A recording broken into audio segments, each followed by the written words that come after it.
good day everyone. We are from Group 2 from SETG3751 Section 2 Thermodynamics and Material Engineering Laboratory. My teammates are Jasmine, Jijo, Muhammad Shafiq and myself Keshwini. We'll be presenting about the open-ended experiment, the estimation of heat capacity and entropy generation. First of all, I will be presenting about the report summary of experiment 7. Calorimeter is the measurement of the amount of heat emitted or absorbed during a chemical reaction. The amount of heat that flows into or out of a system is determined by the quantity of matter that makes up the system, its identity, and the temperature change that the system experiences as it absorbs or releases heat. The amount of energy required to create a temperature change of 1 degree Celsius per kilogram or gram of substance is known as specific heat capacity. Because the specific temperatures of various metals varies, this quantity could be beneficial in identifying all the unknown chemicals. The goal of this experiment was to calculate the total heat loss of water in the calorimeter as well as the entropy generated when these metals were dropped into a water-filled container. The amount of heat gained is determined by the mass of the substance, the specific heat of metals, and the temperature change of metals. All of this data is used to compute or estimate the specific capacities of copper, aluminium, and iron, as well as their entropy change. Next, the theory of this experiment is heat capacity in simple words is the ability of a body to absorb heat and scientifically can be defined as a quantity of heat required to raise the temperature of a body by 1 degree Celsius. Every object in this world possesses a certain amount of heat capacity. A low heat capacity object is called heat conductor while a high heat capacity object called heat insulator. The higher the heat capacity, the higher the heat can be stored in the object and vice versa. In terms of conservation of energy, energy can neither be created nor destroyed, but it can only be transformed or transferred from one form to another. When two bodies at different temperatures exchange heat, the quantity of heat lost by the warmer body is equal to the heat gained by the cooler body until it reaches the equilibrium. This is true provided there is no heat loss to the surrounding. The relation can be justified using the energy balance equation. In this experiment, a heated solid of known mass m and temperature is dropped in the calorimeter containing known mass m2 of cold water. The equilibrium temperature is then measured. The magnitude of the heat lost by the solid must be equal to the magnitude of the heat gained by the water. Physically, entropy is a measure of energy that is not available to do work in a system. In other words, a measure of the magnitudes of the irreversibilities. The higher the entropy, the lower energy is available to do work in a system. The entropy change of a system or its surrounding can be negative, but the total entropy generation must be always positive. When the system reaches equilibrium, in this case, there is no heat transfer anymore. The entropy reaches a maximum value, then the system is unable to do work. A process must proceed in the direction with the increase of entropy principle, where the S generation is greater than 0. The entropy generation during this process is determined from the formulas below. Delta S is equals to M1 times Cp times ln T2 over T1. Delta S total is equals to delta S metal plus delta S water. Heat loss by the solid Q is equals to M1 times Cp times T2 solid minus T1 solid. Heat loss by the water Q equals to M2 times Cp times by T2 water minus T1 water. Heat capacity of water Cp water is given as 4.187 kJ per kg Kelvin. At equilibrium, the T2 solid is equals to T2 water. So that is all for report summary and theory. I will let the next person to continue. Thank you. Hello, my name is Jijo, and now I will be explaining about the methodology of our experiment. So first of all, we will talk about the apparatus used in this experiment. So in this experiment, we have used metal blocks. In this case, we used copper, aluminum, and iron blocks. And then we also used beakers, weighing scales, a hot plate, and also a thermometer, a metal string, an aluminum foil, and also water as our apparatus and materials used. So now let us move to the procedure of the experiment we have today. So firstly, a copper block is weighed using a weighing scale, and the values were recorded. 100 milliliters of water is filled into a beaker and heated using a hot plate. And then a metal string is also attached to the copper block and submerged into the heated water. The copper block is then left submerged inside the water until the water reaches a temperature of 80 degrees Celsius. In the meantime, another beaker is filled with 100 milliliters of water and the initial temperature is measured. The temperature of the water in the first beaker is measured. So once the water reaches 80 degrees Celsius, the copper block is then transferred to the second beaker and then covered with an aluminum foil to minimize the heat loss to the surrounding. The water temperature was recorded in 10-second intervals until it reaches a constant temperature. During this process, water is stirred throughout the whole procedure to ensure even heat distribution. And then finally, steps 1 to 8 were repeated by replacing the copper block with aluminum and iron blocks. That is all from me. I will pass now to the to the next presenter. Thank you. Good day, Doctor. I am Jasmine and I'm going to present the result and calculation part of this experiment. The mass of water, firstly we have 0.1 kilogram of water. The specific heat capacity of water at 25 degree is 4.187 kilojoule over kilogram per Kelvin. And the initial temperature of each metal, in here we are using 3 types of metal, which is copper, aluminum, and iron. And the initial temperature of each of this metal is 80 degrees Celsius.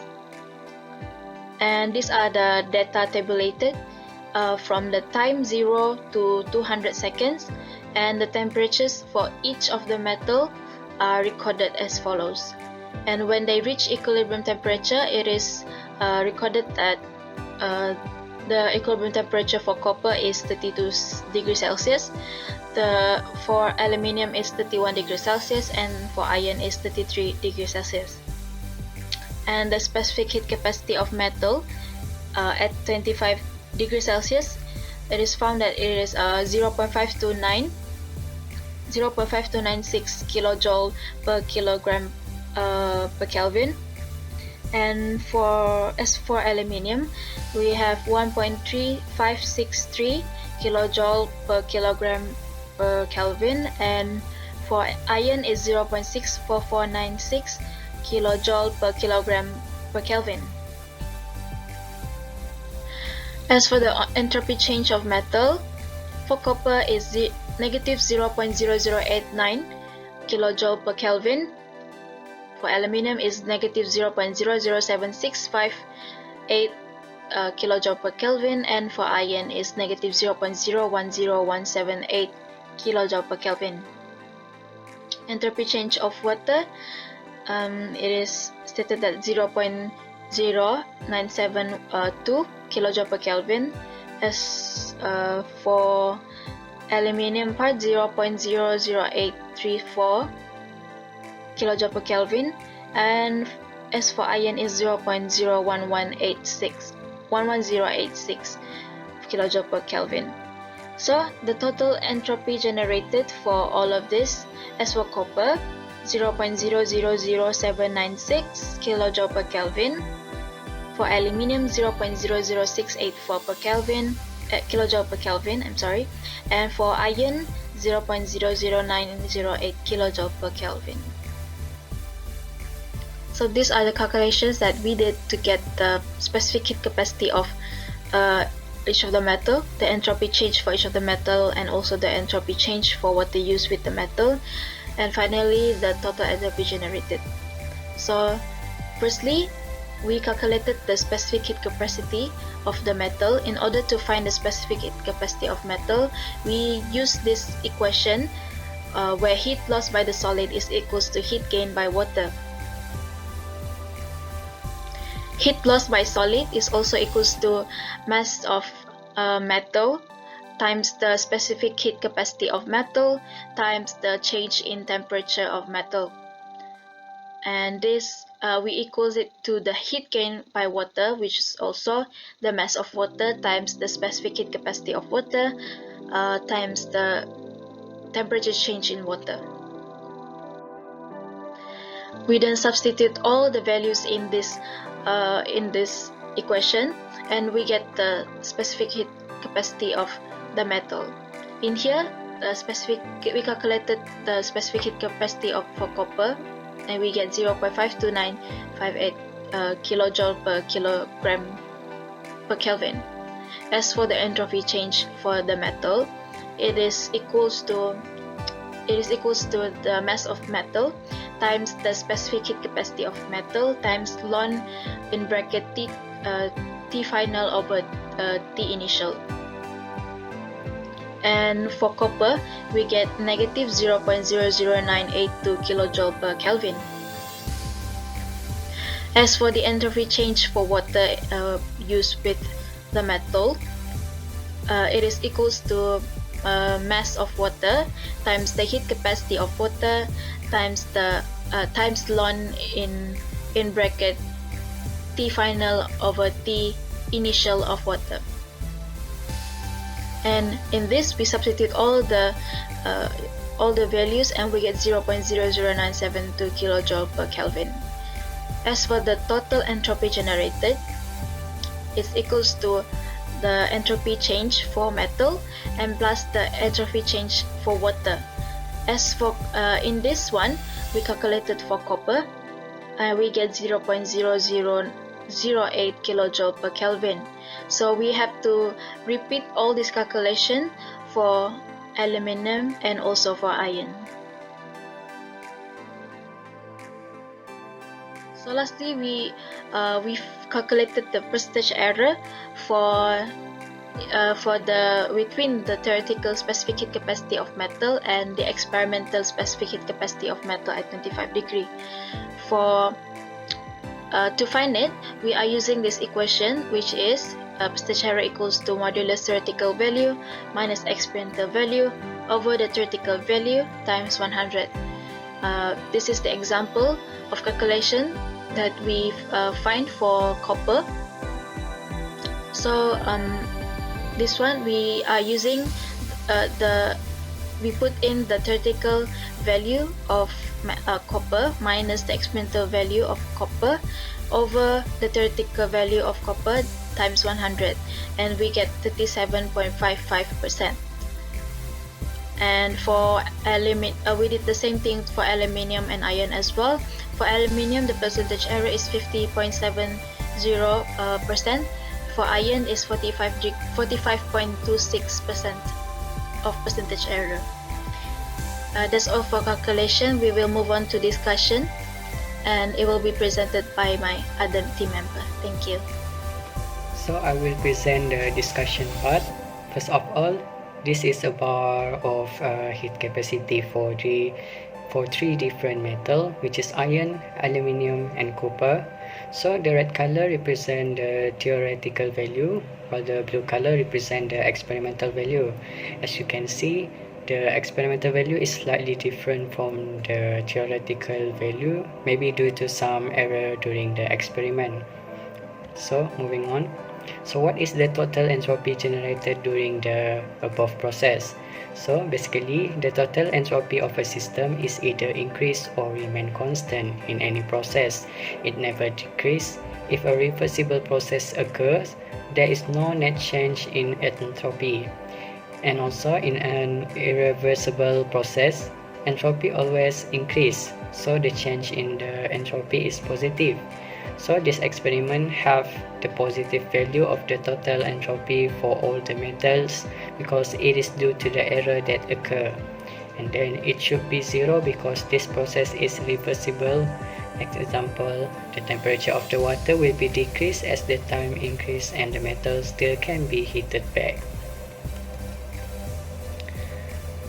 So the first discussion is about source of error and method to minimize the error. So the first one, the condition of the room. The fan is not switched off and the window is not shut. So this will increase the surrounding air flow, causing more heat loss from the system.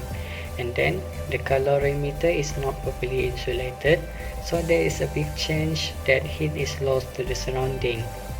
And then there are also some impurities such as dirt, metallic compound and other substance both on the metal and the water. This will affect the accuracy of the result as we only consider the specific heat capacity of pure water and pure metals. Lastly is the parallax error in reading. The thermometer also contribute to the error in result. So how to minimize the error? First, make sure the fan is switched off, and then make sure the calorimeter is properly insulated. We also need to make sure that there is no impurities such as dirt, metallic compound and other substance. And last but not least, the position of our eye must be perpendicular to the scale when taking reading. The next discussion is about justification on the importance of stirring the water in the container. So it is to ensure all of the liquid has an even temperature. When we heat the water, the part that is directly on the source of heat will heat up quicker than the one further away. This is why we stir things up so the entire thing can become on average temperature. Besides, stirring moves the molecule around, and the ones that vibrate more distribute the energy with the ones that don't vibrate as much through collision. So, in short, it is to distribute the heat evenly throughout the system. The last discussion for this experiment is the justification on the importance of transfer the hot metal quickly into the water. It is to minimize the amount of heat loss from the metal into the air once the metal is removed, therefore to get more accurate equilibrium state. So in conclusions, different substances absorb heat at varying rates due to the variety of structural variables. The heat loss of the warmer body equals to the heat gain of the colder body, resulting in a temperature that is halfway between the two. This holds true as long as there is no heat loss to the environment. Then, we can say that the objective of the experiment was achieved to determine the heat co-potential of copper, aluminium and iron. Aside from that, the total entropy generation value cannot be negative, but the system's entropy change can be positive, negative or zero. As a result, from this result, aluminium and iron generate more total entropy than copper. Due to the various possible errors that occur during the experiment, the experimental outcome differs from the theoretical values. Thank you.